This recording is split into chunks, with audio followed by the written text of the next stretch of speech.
Hello students, आज से हम न्यू चैप्टर स्टार्ट करेंगे। That is chapter number 7, control and coordination. ठीक है।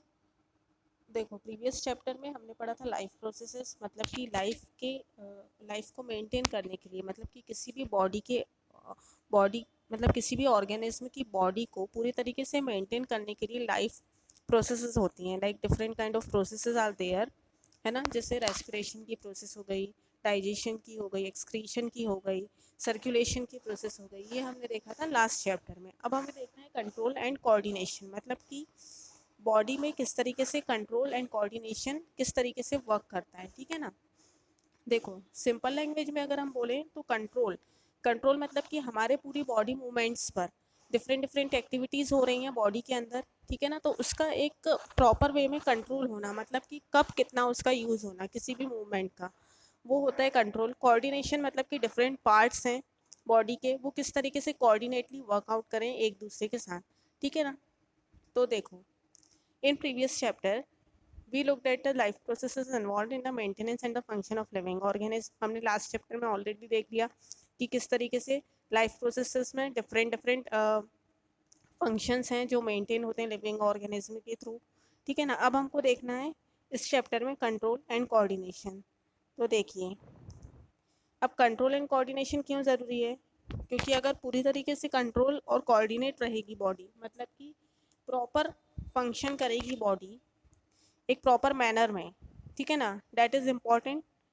देखो, दो मेन सी क्या दिया हुआ है यहाँ पे, in keeping with the general principles of the body organisation in multicellular organism specialised tissues are use to provide this control and coordination activities. मतलब कि कुछ टिश्यूज हैं जिनके थ्रू लिविंग ऑर्गेनिज्म में कंट्रोल एंड कोऑर्डिनेशन की जो activity है वो परफॉर्म होती है। ठीक है। एनिमल्स में, मतलब कि जितने भी एनिमल्स हैं मेनली उनमें दो सिस्टम है बॉडी के जो पूरे कंट्रोल एंड कोऑर्डिनेशन को मेंटेन करके रखते हैं। सबसे पहले है एक नर्वस सिस्टम, दूसरा है मस्कुलर सिस्टम जिसको एंडोक्राइन सिस्टम भी बोलते हैं, जिसमें बहुत सारे हॉर्मोन्स इंक्लूड होते हैं। नर्वस सिस्टम मतलब कि ब्रेन के अंदर जो न्यूरॉन है, नर्वस सिस्टम है, वो कंट्रोल एंड कोऑर्डिनेशन में अच्छी तरीके से रोल प्ले करता है एनिमल्स के अंदर, और as well as muscular tissues, मतलब कि बहुत सारे बॉडी के जो टिश्यूज हैं। ठीक है ना। जो एंडोक्राइन सिस्टम, एंडोक्राइन ग्लैंड्स के अंदर जितने भी हार्मोन्स प्रोड्यूस हो रहे हैं, वो हार्मोन्स क्या करते हैं, डिफरेंट डिफरेंट एक्टिविटीज परफॉर्म कर रहे होते हैं ना। तो वो जो है मेन इंपॉर्टेंट पार्ट्स हैं जो कि कंट्रोल एंड कोऑर्डिनेशन को मेंटेन करके रखते हैं। देखिए, 9th क्लास में हमने ऑलरेडी टिश्यूज के बारे में स्टडी किया हुआ है ना। अब देखिए यहाँ पर क्या दिया है, we need to detect and respond to it. मतलब कि कभी कभी ऐसा होता है, बहुत सारे डिफरेंट डिफरेंट मूवमेंट्स होते हैं, तो उनको डिटेक्ट करना और उन पर रिस्पॉन्ड करना, ये किसका काम है? न्यूरॉन, नर्वस सिस्टम का काम है ना। How detect? देखो, किसी भी हॉट ऑब्जेक्ट को अगर आप टच करते हो तो आपको कैसे पता चलता है कि वो हॉट है? आपको सेंसेशन कहाँ से मिलती है, आपको कैसे पता चलता है? तो आपका जो नर्वस सिस्टम है वही तो ये सब बताता है ना आपको। ये देखो, ये यहाँ पे डायग्राम दिया हुआ है नर्वस सिस्टम का, स्ट्रक्चर ऑफ न्यूरॉन। न्यूरॉन में, ठीक है, पहला दिया हुआ है न्यूरॉन का स्ट्रक्चर ये, ठीक है, और सेकेंड वाला दिया हुआ है न्यूरो मस्कुलर जंक्शन। ठीक है। देखिए अब क्या है, नेक्स्ट सी।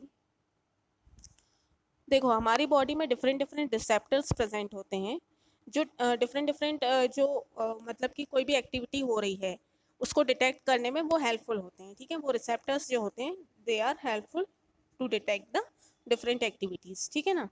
देखो, all the information in our environment is detected by the specialized tips of some nervous cells। ठीक है। जो कुछ नर्व सेल्स होते हैं उनके थ्रू जितने भी इन्वायरमेंट में इंफॉर्मेशन है वो डिटेक्ट होती है, और इससे इससे वो हमारे न्यूरॉन सिस्टम तक जाती है। ठीक है। फिर हमको जो है इंफॉर्मेशन गैदर्ड होती है और मिलती है। These receptors are usually located in our sense organs. Receptors कहाँ लोकेटेड होते हैं? जो हमारे सेंस ऑर्गन होते हैं बॉडी के। सेंस ऑर्गन मतलब कि जिससे कि हमें सेंसेशन, हमें कुछ महसूस हो सके, वैसे ऑर्गन। देखिए, जैसे कि इनर ईयर, ठीक है, कान, हमारे nose, tongue and so on, इस तरीके के बहुत सारे रिसेप्टर्स होते हैं बॉडी में। देखो, सो गैस्ट्रिटरी रिसेप्टर्स, जो गैस्ट्रिटरी रिसेप्टर्स होता है वो टेस्ट डिटेक्ट करता है। जो ऑल्फैक्टरी रिसेप्टर्स होता है वो स्मेल को डिटेक्ट करता है। ठीक है। तो मतलब कि गैस्ट्रिटरी रिसेप्टर्स कहाँ पे होगा? ऑब्वियसली टंग में प्रेजेंट होगा, है ना, और जो ऑल्फैक्टरी रिसेप्टर है वो कहाँ पर होगा, नोज में प्रेजेंट होगा। तो इस तरीके से डिफरेंट रिसेप्टर्स जो हैं डिफरेंट बॉडी ऑर्गन्स में प्रेजेंट होते हैं। This information acquired at the end of the dendritic tips of the nerve cell, मतलब कि ये इंफॉर्मेशन कहाँ पे पहुँचती है, कहाँ पर डिटेक्ट की जाती है, ये जो डेंड्राइट होते हैं यहाँ पर मिलती है, ठीक है ना, यहाँ से डिटेक्शन का काम जो है स्टार्ट होता है। Set of a chemical reaction that creates an electric impulse, मतलब कि बॉडी के अंदर केमिकल रिएक्शंस चल रही होती हैं जो एक इम्पल्स क्रिएट करती है, मतलब कि एक तरीके की इंफॉर्मेशन जो है वहाँ तक पास ऑन करने का काम करती है, मतलब कि पर्टिकुलर रिसेप्टर, जैसे कि किसी चीज़ की स्मेल आ रही है या कोई अच्छी फ्रेगनेंस आ रही है, ठीक है। तो क्या होता है, जैसे खुशबू आई तो आपकी नोज़ में जो रिसेप्टर है उसको वहाँ तक उसने उसको क्या किया, डिटेक्ट कर लिया, ठीक है। जैसे ही डिटेक्ट किया तो वो कहाँ पे इंफॉर्मेशन क्रिएट होती है, इंफॉर्मेशन कहाँ जाती है, एक्वायर्ड इंफॉर्मेशन डेंड्राइट टिप पर जाती है, नर्व सेल के अंदर।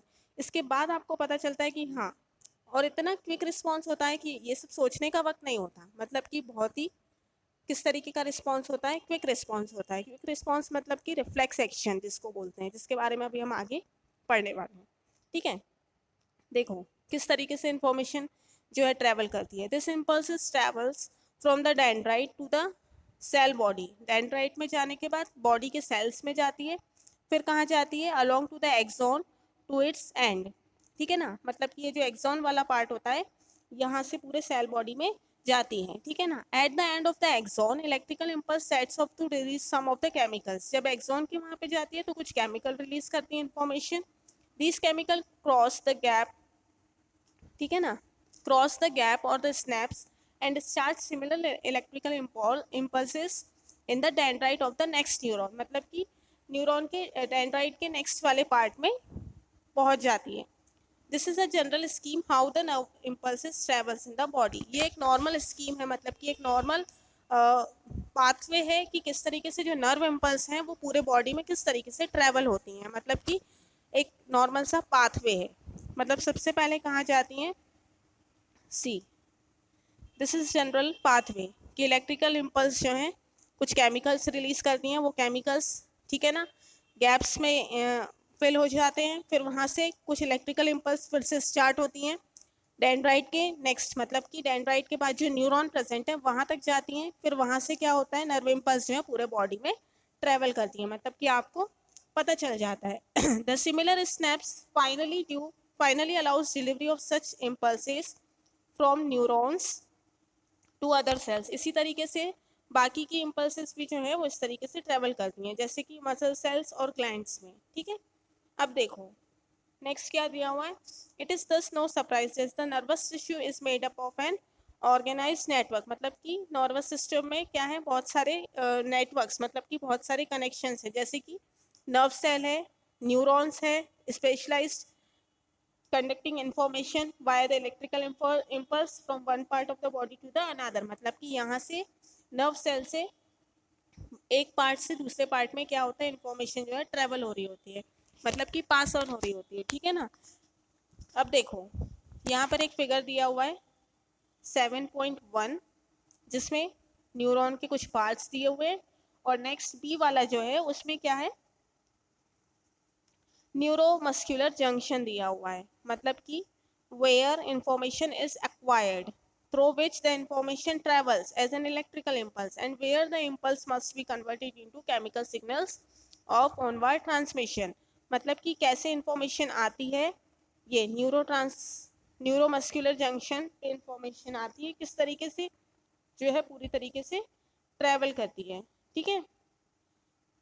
अब देखिए नेक्स्ट क्या है, सी, if there is a difference in how sugar and food taste if your nose is blocked, if, अब देखिए नेक्स्ट क्या दिया हुआ है यहाँ पे देखते हैं, what happens in reflex section, अब रिफ्लेक्स सेक्शन में क्या होता है, ठीक है। अभी तक हम देख रहे थे कि कुछ इम्पल्स हैं, किस तरीके से इम्पल्स जो है ट्रैवल कर रही है, केमिकल्स जो है रिलीज हो रहे हैं, किस तरीके से पूरे बॉडी में इंफॉर्मेशन जो है ट्रांसमिट हो रही है वन पार्ट से अनदर पार्ट में, वो देखा अभी हमने, ठीक है।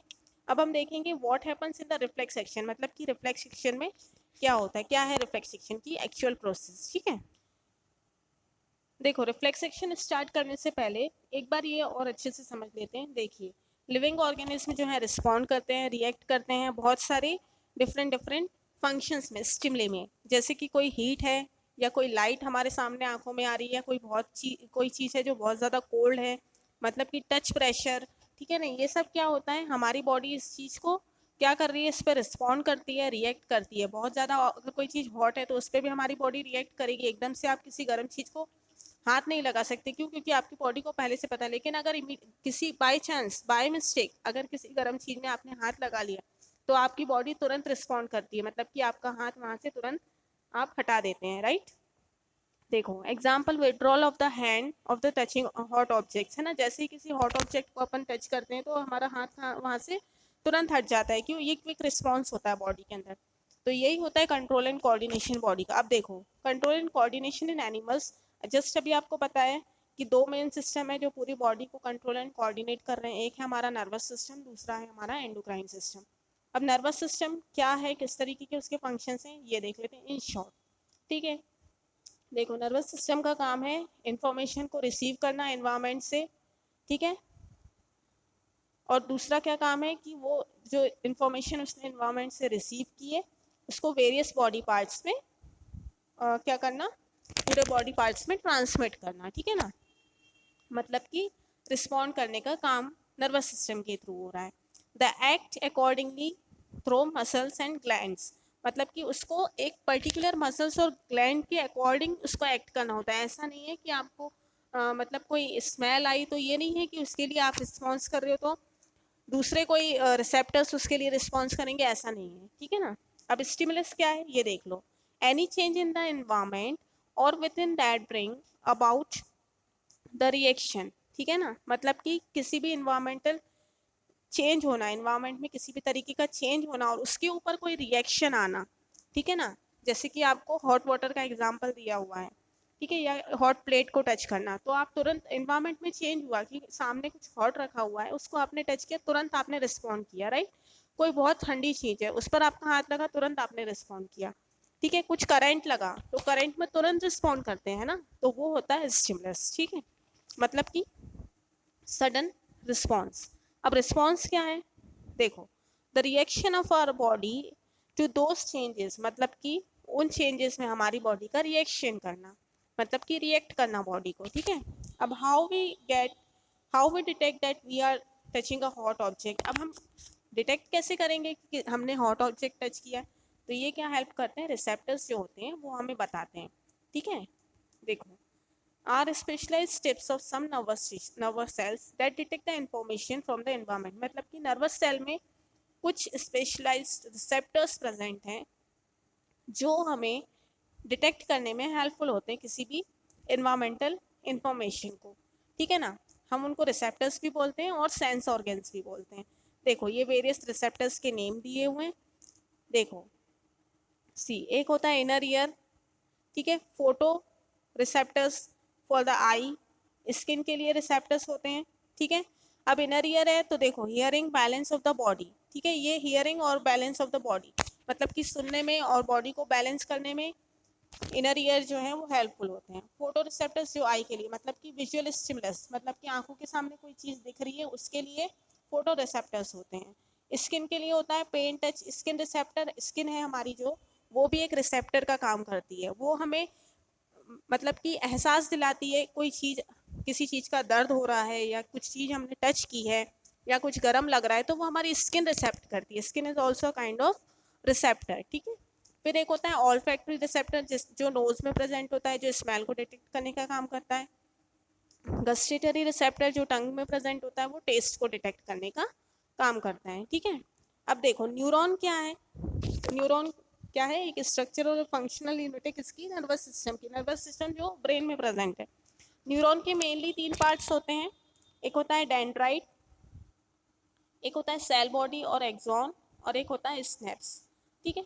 डेंड्राइट का काम होता है इंफॉर्मेशन इज एक्वायर्ड, मतलब कि यहाँ पर इंफॉर्मेशन जो है आती है। सेल बॉडी और एक्सॉन का क्या काम होता है, इंफॉर्मेशन जो है यहाँ से ट्रेवल होती है एक इलेक्ट्रिक इम्पल्स के फॉर्म में, ठीक है। स्नैप्स का क्या काम होता है, part where the electric signal is converted into chemical messages, मतलब कि जो भी इलेक्ट्रिक इम्पल्सेस आई हैं वो केमिकल मैसेजेस में कन्वर्ट होके, ठीक है, कहाँ पर ट्रांसमिट होती हैं, टू द नेक्स्ट न्यूरॉन, मतलब कि नेक्स्ट न्यूरॉन में किसके थ्रू, नेक्स्ट न्यूरॉन मतलब कि डेंड्राइट के बाद जो न्यूरॉन है वहाँ पर ट्रांसमिट होने के बाद न्यूरोट्रांसमीटर से रिलीज होके पूरे बॉडी में वो इंफॉर्मेशन जो है ट्रांसमिट हो जाती है। ठीक है, ये देखो ये एक डायग्राम दिया हुआ है न्यूरॉन का, इसमें डिफरेंट डिफरेंट बॉडी पार्ट्स दिए हुए हैं। अब एक होता है स्नैप्स। स्नैप्स क्या होता है, the point of the contact between the terminal branches of axon and one neuron, ठीक है, one neuron with the dendrite of another neuron is called the synapses। मतलब कि एक पॉइंट होता है स्नैप्स, ठीक है ना, किसके बीच में होता है, टर्मिनल ब्रांचेस ऑफ एक्सॉन, एक न्यूरॉन से लेके dendrite of the another neuron, जिसको हम बोलते हैं स्नैप्स। ठीक है, अब देखेंगे हम नेक्स्ट हमारा, अब हमारा नेक्स्ट टॉपिक जो है वो है रिफ्लेक्स एक्शन। ये हम अपने नेक्स्ट लेक्चर में कंटिन्यू करेंगे। Okay, thank you.